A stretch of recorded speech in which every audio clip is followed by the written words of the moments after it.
আমার নামটা ক্যান্সেল করা হয়েছে। আমি বেলুড় মঠের দশম প্রেসিডেন্ট স্বামী বীরেশ্বরানন্দ, যাকে আমরা প্রভু মহারাজ বলি, তারই মন্ত্র শিষ্য।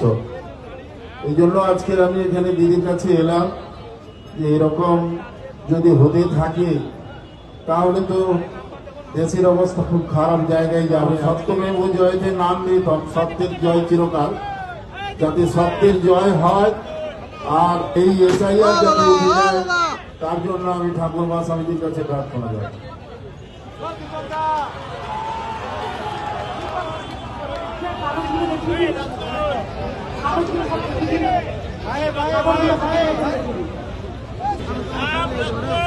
দু 2002 সালেও নাম ছিল বলছে।